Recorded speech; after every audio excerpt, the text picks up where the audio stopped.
Ahoy there and welcome to my channel. I am Olivia and this is my very first YouTube video. Today I'm going to be sharing my thoughts on my experience on Virgin Voyages and my thoughts on who Virgin Voyages may or may not be a good fit for. I'm going to talk about a few different aspects of the cruise and what I thought about them. I hope that by the end of this video, if you're planning a Virgin Voyages cruise or considering whether or not you should plan one, that you have a better idea of what to expect and whether or not you'll like it. If you're enjoying this video while you're watching, please give me a like. If you have any questions about Virgin Voyages or anything else, please leave a comment below. So the first thing I'm going to talk about is my experience and my opinion of the ship itself. With Virgin, they had a lot of talk about how they're going to do everything differently. They're really flipping cruising on its head, and I was really curious to see how this would play out in the actual design of the ship. One thing for me that stood out immediately, and if you have cruised before, might be something that you notice right away too, is that when you step on board, there is the space that kind of is in the center of the ship. Usually, to me, this feels like a strong focal point. It just has a strong sense of being the main area of the ship. And I did not feel this at all with Virgin Voyages. They have their roundabout, there is a staircase, there are things like the information desk and the excursion desk right in that center area, so they're easy for you to find, they're not hiding it from you. But to me, it didn't have that feeling of being like the main place to go, the starting point, the center. It's physically in the center, but it just didn't have that strong feeling of being a focal point. Right away, for me, I didn't like this. My first emotional reaction to seeing the ship was a little bit negative. And this was largely because I was sailing solo and I was really looking forward to, being able to find things to do to keep myself from being bored, maybe find people to meet and chat with other travelers. I was worried that it would be next to impossible to figure out where the action was happening, or if I just left my cabin on a random 1 in the afternoon and I didn't know what I wanted to do, how hard would it be to mingle with others or figure out what was going on? And that's something I was really worried about looking at this. The thing that made all the difference and that had me appreciating the design by the end of the cruise is that it wasn't just that that center was missing. It wasn't just that they took away the focal point and that was it. They just did without it. It was that there was an intentional element of small spaces, small venues. You really got to explore, work your way around the ship to find things, to see all of the places. And the way the whole ship was laid out and the way all of the spaces were designed, working with each other, by the end of the ship, by the end of my cruise, I did not miss it at all. I wouldn't have changed anything. If I were to do it again, I would not wish it were different. I think that it is all really well thought out for what it is. And some of the ways that this plays out is, the staff are really well trained. They're good at getting you going. They're good at getting you exploring and having fun. If it's something you want to do, of course. I think if one of the things you are looking forward to is meeting people and socializing, or if you're someone like myself and you are cruising solo, I think that being in a bar where there's a handful of tables, it really is a lot more conducive to conversation just naturally happening than if you're in this huge space with a lot of like little tables and everybody kind of sitting by themselves in their own corner. The intimacy of it really allowed for that friendly conversation. And even if you're not you don't have to have a goal to meet people and that be why you're there, but it's still nice to, chat with other people. Like even just those little interactions can be a lot of fun. And that's one of the parts I love most about traveling. And the design really allows for that and plays that up and makes it easy to enjoy that. On my cruise in particular, we were sailing with about 400 people, and that's another reason I was nervous. I had heard while I was boarding that the occupancy was going to be really low, 400 passengers. It was a time where COVID was spiking. Long story short, there weren't a lot of people on board, and I was really nervous that that would mean I was just bored to tears.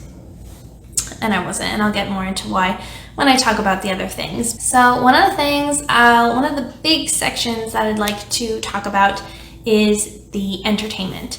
So the entertainment was great. There are a few things that I think are likely to be different and improved even by now, and I would like to see those improvements. But from what I hear, I think it's already something that's been working on, and I also think it's something that might have been impacted by the low occupancy. And what that is that during the day, I wish there were more things to do. If you were not lounge by the pool or that kind of person, I felt like I could have used a little bit more activity. I'm personally not like a sunbather. I would have a couple different lunches, kind of wait around, sleep in, and I would be sleeping in anyway, so I'm not really one to complain for the lack of early activities. But at the end of the day, I would have liked to see more things happening during the day. But aside from that, once you get to that dinner hour and into the night, it's impossible to be bored. If you're looking for activity, you're gonna find it. There's shows, there's usually different shows back to back happening at different times throughout the night, so you can go to one regardless of what time you eat. The restaurants are really great and are really one of the main things I look forward to each night. Talking about the food, I haven't gotten to the food yet. At least on my sailing, I don't know if there will be more or less depending on your cruise. On my sailing, there were two kind of theme night parties. The first was on the first night, and it was the pajama party, which was a lot of fun, but on the low-key side. And then there was the Scarlet Night, which was a big, major event. By the way, I really wanted to wear, for this video, the red lipstick I wore on Scarlet Night. It was like my whole plan, and I moved recently and I cannot find it. But if you want to sun on Scarlet Night, get a great red dress or suit or whatever, and if you're a lipstick wearer, pair it with a great red lipstick. It was a lot of fun. I don't usually like go all adventurous with my makeup, but I let myself, and it was fun to be really red with everybody and to get the compliments about it. I'll link below the one that I got, but you should get the Stila and the color Beso. I'm going to stop talking about that now. But Scarlet Night is really a great party, even on the low occupancy. I didn't miss anybody who would have been there. It didn't matter. The 400 people was perfect. I'm sure 1,000 people would be perfect. Whatever the normal occupancy is, 1,800 or something. I might be completely off with that, but whatever it normally is, I'm sure it's great. It was a lot of fun. That one, the action kind of moves. You know, they're like, oh, the party starts here, and then we just kind of do whatever. And it is that way, and it's really fun. By the time we got to the pool party portion, people were jumping in the pools. I was one of the last ones, but I got in the pool in my dress, and then I changed into athletic clothes and hit the nightclub. It was a really fun night. However, there's no obligation to do that. Like I already said, the ship is full of small spaces and nooks and crannies. So if the Scarlet Night is taking over the relaxing dock on the back of the ship with the day beds for an hour, they're gonna move in and then they're gonna move out, so you can go back to your stargazing if you want to, or if you just want to avoid the whole thing altogether, just pick a quiet corner or a bar and tuck away. And if you want to go back to your cabin early and you're just not about the partying, go for it. I think the parties are done really well. I think that they are a great element of the cruise for people who are looking for them, and I think they really meet my expectations as someone who was looking to enjoy those things. But I think they're also really easily avoided. I don't think that all of the attention is put into the parties to the point where if you're not into them, there's no point in going. It's a bonus for people who like it. It's not the whole reason to be there. Other entertainment that you might like is throughout different evenings, throughout different days, there are just kind of like little surprise things, and a lot going on. There are trivia. There is like private karaoke spaces. So they have the private karaoke spaces where there are rooms that fit something like 8 to 12 people, I'm not sure exactly, but you sign up and you can do an hour slot and just do a private karaoke session, and those are a lot of fun and a really great unique option, especially being included in the fare as it is right now. But I do wish there was some more like, you know, karaoke pop-ups in bars or something. That might be something that changes. Nice to hear strangers sing also. I did the pod with strangers, so I got my fix of that. But anyway, there is an arcade that is completely included. All of the games are free, and that was really fun. There's like, I think there's air hockey, foosball, a few different things like that are free. Just walk around the ship and explore. There's a walking track, there are seesaws, there are a lot of just like cool little fun things placed throughout the ship. I think no matter what, especially if you're with another person, you can't be bored. There's comedy shows.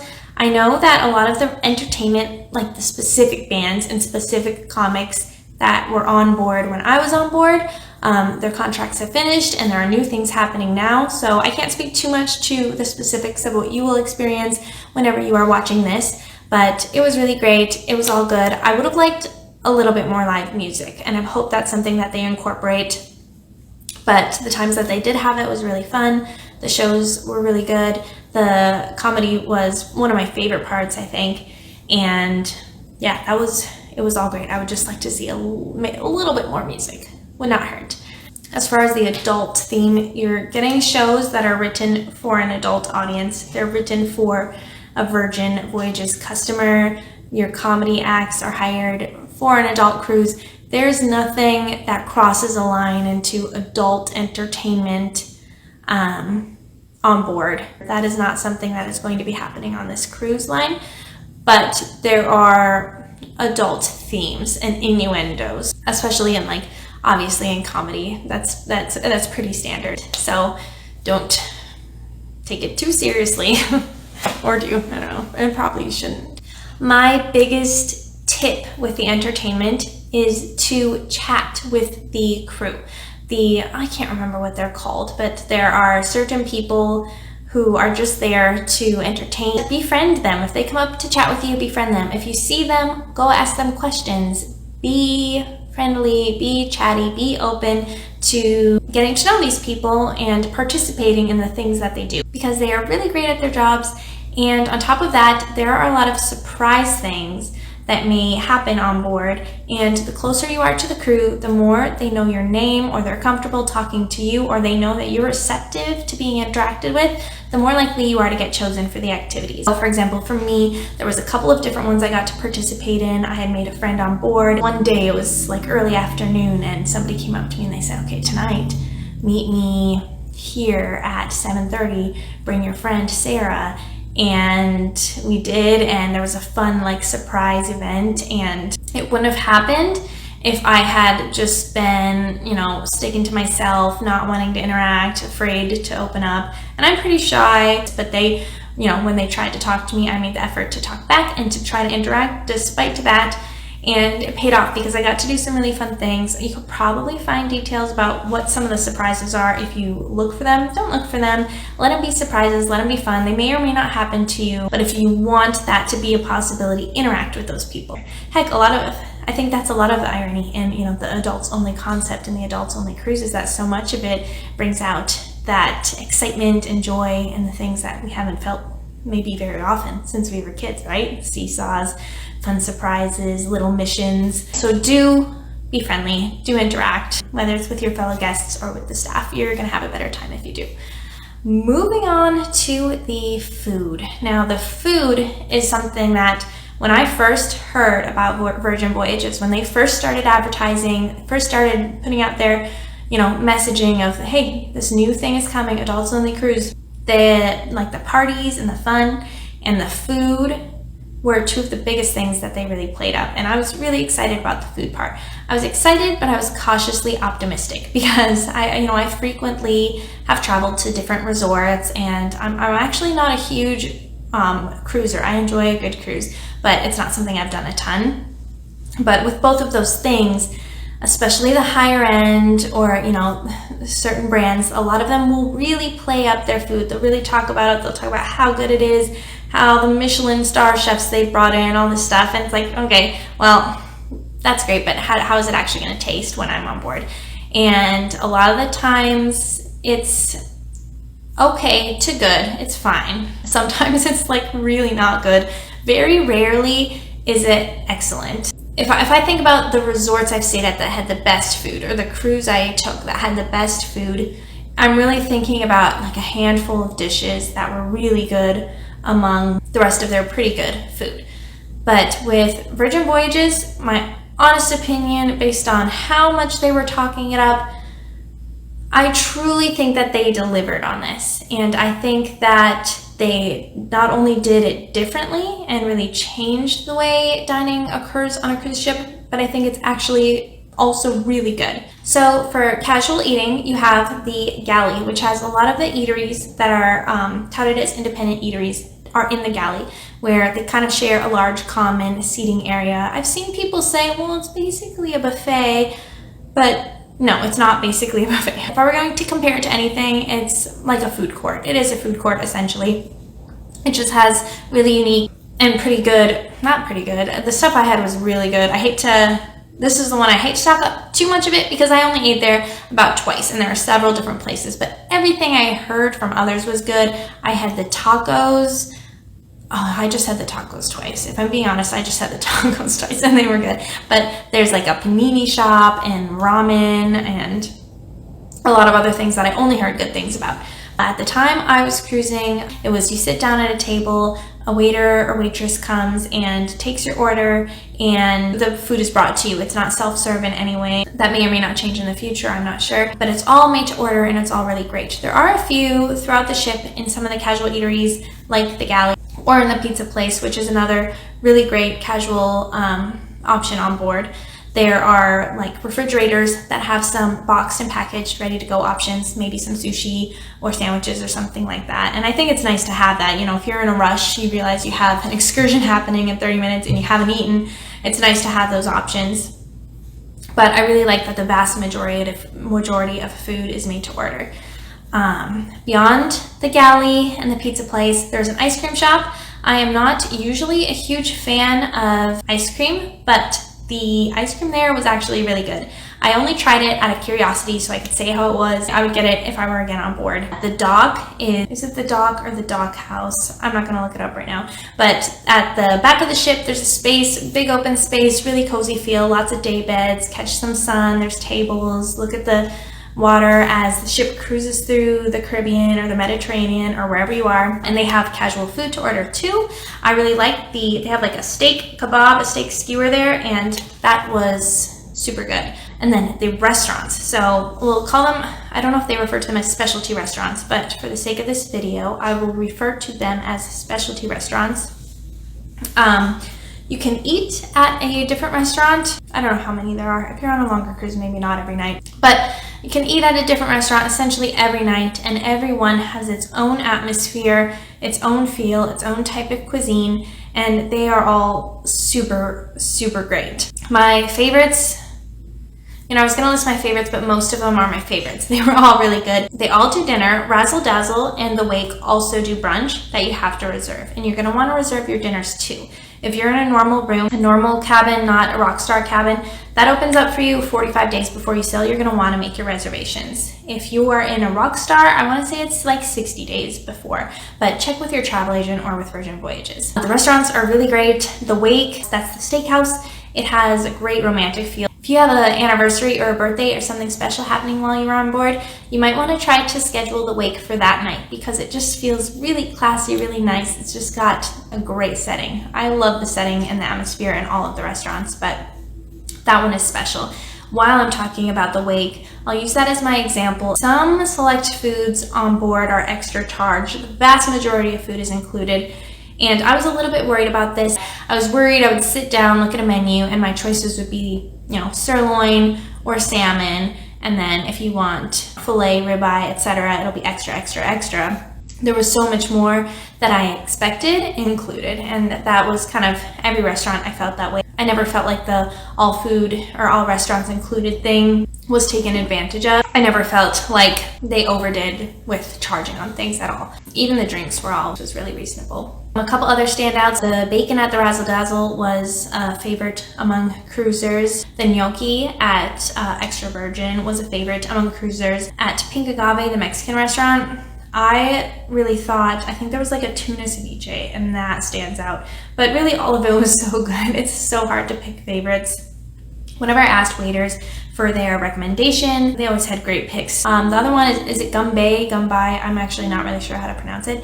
It's the Korean grill. If you are traveling solo, go to that one early on because you'll sit at a table with other people and it's a really good opportunity to kind of mix and mingle with people. While I'm on that note, I forgot to mention, but if you are traveling solo or if you're a couple or some friends who just want to meet other people, do the pub crawl thing early on in your cruise also, because that is a great way to meet other people, and it's how I made a couple like close friends right away that helped me enjoy the rest of my cruise. Okay, so we talked about the entertainment, we talked about the food, we talked about the ship. Now let's talk about who should go on Virgin Voyages. Who is a Virgin Voyages cruise for? There are a few different reasons why you might not enjoy sailing. So the first thing I'm going to talk about within this is age. I've seen that a lot from people. Am I going to be drained from the experience? Is it made for someone much younger than me? Is it made for someone older than me and I'm going to feel out of place? I've seen this going around as a concern, and I don't think that age in itself should be a barrier to anyone considering a Virgin Voyages cruise. For some perspective, I'm going on 30, and when I was on board, I was among the youngest on board. And most of the people that I met that were younger than me were there with a group, including their parents. So I would say that the average age was closer to maybe around 50 at the time that I was on board. I would like to see a shift towards more 20-something and 30-something-year-olds on board because I think it is a good fit for that age group, and I think that age group could really, once they stumble upon it, really enjoy it and like that type of vacation. I think we're going to continue to see mixed groups sailing on Virgin Voyages. I think we're going to continue to see a wide variety of ages. If your concern is that it's going to be a spring break on a boat and you're not going to be able to get away from the chaos and the young people, then it's absolutely not like that. Don't be worried. Don't hold back from going. That is not the experience on Virgin Voyages. The second thing I'm going to talk about with who should not cruise with Virgin Voyages. You should not cruise with Virgin Voyages if you are extremely close-minded. Honestly, if you are extremely close-minded, maybe you should just stay at home. It's not gonna get weird and you're gonna have to just be cool with stuff you suddenly were not cool with before. What I mean is that if you're sitting in a comedy show in the nightclub and the innuendos are a little bit too heavy for you, walk out the door, go do something else. If you are incapable of that to the point where you would need to make a fuss or leave a bad review or it would ruin your day, then this isn't the cruise for you. There's nothing extraordinarily wild that is going to shock you.